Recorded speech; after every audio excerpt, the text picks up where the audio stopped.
Laurent Gervais, expert filière culture tropicale pour le programme Défi Ecophyto. La filière culture tropicale se caractérise par une forte diversité de par ses multiples productions végétales, bananes, canne à sucre, ananas, mangue, et aussi ses débouchés sur les marchés locaux, à l'export, en transformation ou en produits frais. Et surtout par ses spécificités du fait de ces territoires dans lesquels elle s'inscrit, insulaires tropicaux que sont les départements d'outre-mer. Depuis le début du programme Défi Culture Tropicale, depuis 2012, les fermes ont réduit dans les réseaux de 37% leur indice de fréquence de traitement. Aujourd'hui, cet IFT moyen, hors biocontrôle, se situe à 4,5, ce qui est relativement faible compte tenu d'un contexte tropical où l'activité biologique est permanente toute l'année. On peut également citer des pratiques remarquables qui ont été développées par les producteurs dans les réseaux fermes, entre autres l'usage de produits de biocontrôle d'origine biologique, l'usage combiné à des pratiques de prophylaxie et du piégeage pour lutter en particulier contre les maladies fongiques et les insectes ravageurs. Pour les autres bioagresseurs majoritaires tels que les adventices et les parasites du sol, on peut citer également comme stratégie l'utilisation de rotation culturale ou également de couverts végétaux à base de plantes de service qui vont être accompagnés par des matériels de gestion de l'enherbement. Le premier programme Défi XP, composé de 4 projets, a permis d'identifier des systèmes de culture très prometteurs entre 2012 et 2018 parce qu'on a vu des réductions de produits phytosanitaires de plus de 50% dans ces systèmes. Ces systèmes ont mobilisé des combinaisons de leviers. Ils se sont surtout axés sur les leviers d'efficience et de substitution. Le nouveau programme Défi XP a des objectifs bien plus ambitieux, puisqu'en effet, 3/4 des systèmes de culture qui vont être évalués sont des systèmes qui n'emploient pas du tout de produits phytosanitaires de synthèse. Et ils vont être également très ambitieux dans le levier reconception, puisqu'ils vont avoir une approche système commune à tous les projets et qui va s'axer sur les piliers de la durabilité. Première illustration avec le projet Caneco, qui est porté par l'Institut Ercan à La Réunion. Je m'appelle Alizée Mansuy, je travaille à Ercan à La Réunion. Je suis agronome et je suis en charge du projet Caneco. Alors le projet Caneco, donc pour canne à sucre économe en herbicides, est un projet d'expérimentation qui est réalisé sur la filière canne à sucre à La Réunion. L'objectif du projet, donc qui s'inscrit dans le plan Ecophyto, c'est de réduire de 75% l'utilisation des herbicides dans la canne à sucre. On passe à 75% de réduction, on était à 50% comme objectif. Là, l'objectif, c'est d'arriver à 75%, en sachant qu'on teste également un système avec 0 herbicide, donc une réduction de 100%. Le principe de cette V2 par rapport à la V1, c'est qu'on va combiner tous les leviers qu'on a identifiés dans la V1 dans une approche systémique.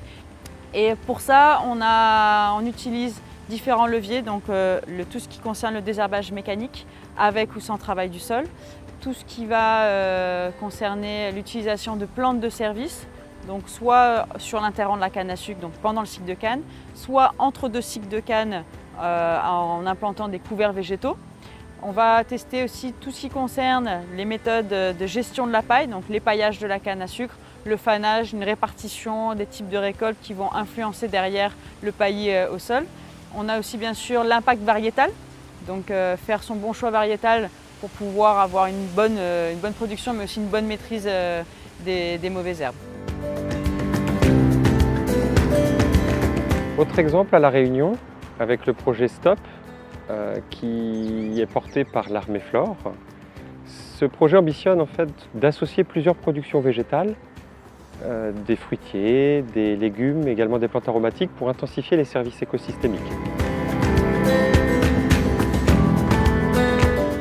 Je suis Rachel Grindor, je travaille à l'Armée Flore et je suis responsable du pôle protection des cultures tropicales et biocontrôle. Donc, dans un contexte global de réduction des produits phytosanitaires, nous avons voulu évaluer des systèmes de production économes en pesticides, d'où le projet STOP, système tropicaux zéro pesticides de synthèse. L'objectif du projet est de recréer des équilibres écologiques dans les parcelles en diversifiant les cultures Pour la mise en place de ces systèmes de culture innovants, l'idée est aussi de mobiliser les outils, toutes les techniques qui ont été développées dans divers projets antérieurs, mais aussi de mobiliser la connaissance des producteurs par des ateliers de co-conception des systèmes de culture. L'idée n'étant pas de recalquer un système de production que nous allons mettre en place, mais bien de fournir des outils aux producteurs et que ces outils aussi puissent faire l'objet de formations agricoles.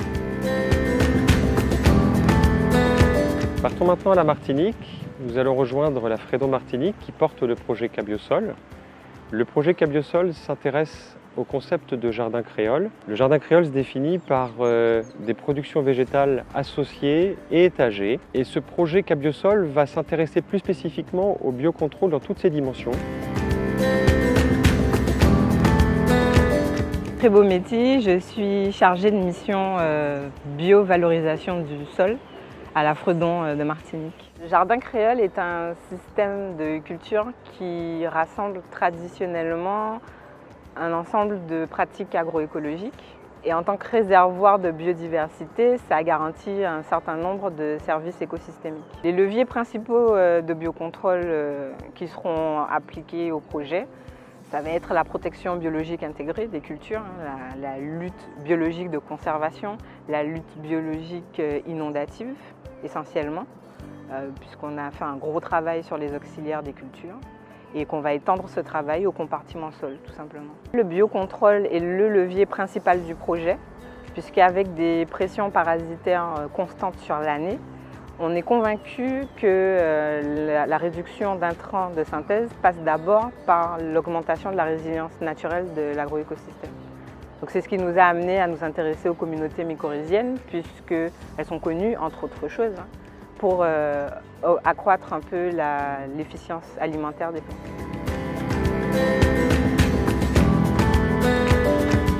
Restons en Martinique avec le projet Banabio qui est porté par le CIRA de Martinique. Ce projet ambitionne d'évaluer 2 systèmes de culture conduits en agriculture biologique avec de la banane Cavendish dédiée à l'export.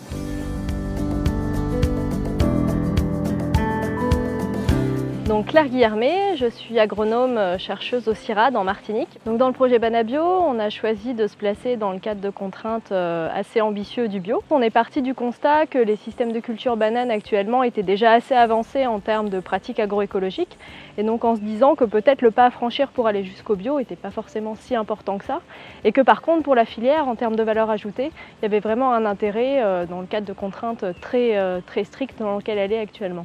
Donc parmi les 2 systèmes en agriculture bio qu'on va évaluer sur ce dispositif, le système le plus innovant, on l'a appelé le système biodiversifié. Ce système il a été co-construit lors d'un atelier participatif avec une quarantaine d'acteurs de la filière banane et de la filière bio en Martinique. Et donc ça a permis de définir un système où on n'est plus dans la monoculture de bananes, mais où on est dans une association de cultures, donc avec le bananier, avec des plantes de service, avec des arbres de service et également des plantes de production comme le cacao. Les projets Défi XP Culture Tropicale qui vous ont été présentés s'inscrivent plus globalement dans le dispositif Défi XP qui regroupe toutes les productions végétales et dans le réseau Défi qui regroupe 3000 agriculteurs. N'hésitez pas à aller sur le terrain à la rencontre des porteurs de projets Défi XP ou sur le portail Ecophytopic pour disposer des derniers résultats obtenus.